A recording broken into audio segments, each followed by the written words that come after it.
What is going on, everybody? I'm back with another video, and today I am going to do a follow-up video of my user experience on this knife in my hand. This is the John W. Smith designed SD3, and this is from the Boker tree line that has produced it. This is obviously not the custom version, but is a very high quality version of it. And just a classy looking knife. In the past, I've used the word gentleman's folder, but I think one person said, I'm not really a gentleman. Gentlemen don't carry knives. I'm just a thug. It was actually a rather hilarious comment on one of my videos. That's fine. You know, everybody has their own opinions. That's cool. No big deal. But this, to me, is kind of more gentleman's carry. It is on the larger side of a gentleman's carry. But before I get into it, I thought I'd show off my Orient Bambino here. I thought I'd pair it with a nice classy looking watch as well. It is about 6:25 in the morning. Now that the house is still, I can go ahead and do these videos. Anywho, let's go ahead and get into it. So this knife does run on ball bearings. It is, again, a very classy looking, kind of a more streamlined knife, nothing really wild. I'm not really into those really wild looking knives. I do like these kind of more tame styles, if you would prefer. Very utilitarian shaped blades. Again, you could see this is from the Boker tree line. There's the tree on there, 154 CPM, which is a very respectable steel. John W. Smith's logo on the back. This one's number is number 41, and it's got a thumb stud opener. Again, bolstered, full liners, liner lock, and a nice sized pocket clip. All right, let's get into it. So the very first thing I'm going to address with the daily carry of this knife, and I've carried it off and on throughout the entire time I've owned it, actually, which is over a year ago, I believe. So the very first thing I'm going to address is the fact that it is a little bit large on the size. I have medium hands, and while I know size is kind of relative depending on how big your hands are and how big of a person you are, but however, for a daily carry, this is a little bit on the large side. I believe this is around a 3.5, maybe just over a 3.5 inch blade, and altogether, because it is a larger length, it is actually a heavier weight as well, and that is kind of a drawback for me, so to speak. As I progress in my knife collecting and knife using, the day-to-day functions of it, it is a bit heavy in the pocket. Now, this is a rather thick knife. If I bring in another kind of so-called gentleman's knife, you can tell even with full liners, full scales, and backspacer, similar to the SD3, it is pretty thick. It is pretty thick. You know, I just realized I didn't actually announce the name of the knife. This is called the SD3. Holy crap. I'm really losing my marbles when it comes to making these videos. Anyway, so the SD3 here. It is heavy, it's thick. I will say that it does clip into the pockets rather easily because this nicely shaped and simple, elegant design of a pocket clip. It doesn't have to be wild. Like these spring clips right here, these kind of wire clips, it's... These wire clips even feel more stiff than this clip right here. This clip kind of bends out rather easily, but it does hold onto your pockets pretty well. And because it's so long, slipping in and out of the pocket is really nice, really easy. It doesn't, it's not like the other knife. Let's see, which one was it? Now I can't remember. It's not like some of the other pocket clips I've had where it just simply holds on and never want to come out of your pocket, nor does it ever want to slip back in. This is just easy day-to-day operation. So I have to say a big plus to the pocket clip. Deploy it with the thumb stud, way too early in the morning. Thumb stud is super easy because it is ambidextrous.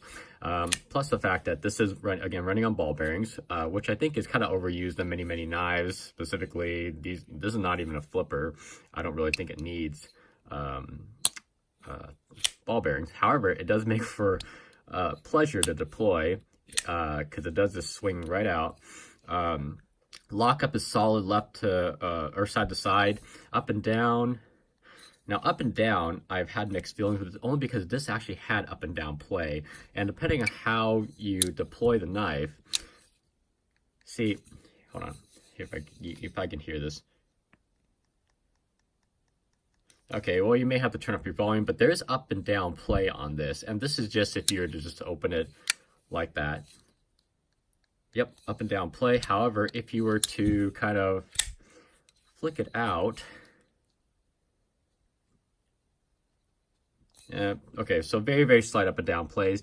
It kind of loses it depending on how hard you flick the knife out, which is kind of unfortunate because you think the knife would just lock up. Oh, see, now I can't disengage the lock. But clearly, this one was not up to par in the manufacturing standards, QC standards of Boker Arbolito brand. Now, I've had other Arbolito tree brand, of course, of Boker knives in the past, and their fit and finish have been excellent. I have not always been kind to the Boker name in the past, so to speak, specifically their Plus line. I won't even get into the Magnum line, only just simply because their knives are not really, you know, they're not really great. But the Plus line has some really, really nice manufactured knives and some really crappy knives. So it all really depends on your experience. But however, the tree branding of their lineup is great. This one falls just slightly under the full mark. Only because when I did take this apart, I know I had a takedown video this knife, and like this scale doesn't really quite match up. I can feel a huge ridge right here when I run my fingers crossed, except this side is like super duper smooth. There's like nothing interesting there, or interesting enough there. And again, the up and down play comes and goes, which is very interesting. Lock stick, which is not a big deal. I mean, I prefer lock stick to up and down play. See, this has a little bit up and down right now, but again, side to side, it is just perfect. Centering on this, for those of you who actually care, is dead centered pretty much, and super smooth, of course, running on ball bearings. Ergonomics are great. It is just basically a very nice feeling knife in the hand. Now, to give you a quick comparison, I do really have a thing for these metal bolstered, and you can see the orange peel texture on this. I believe these are titanium, if I remember correctly, bolsters, and of course the carbon fiber handles, very, very nicely done, very tasteful, full back spacer. It's just an elegant knife overall. So I do have a thing for these kind of bolstered knives, either carbon fiber, any kind of material, scales. For example, like the Sage, was a Sage 4 right here, kind of that same style, just really elegant looking. I think I just brought this one out. This is the Pardue dagger, but love these kind of style knives. What else do I have on the table here? Here's the PXL by Fallkniven.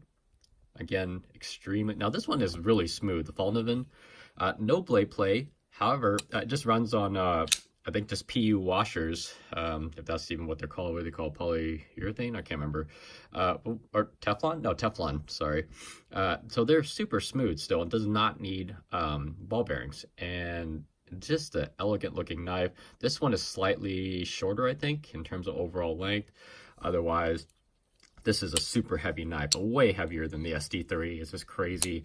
And the PXL just feels super duper solid. It's just unbelievable. But to see the PXL's manufacturing is awesome. Now, you pay a lot of money for the PXL, but everything lines up just perfectly. There's like no rough spots anywhere, nothing protruding, unlike the SD3 here. Again, just falls just short of the perfect mark for me.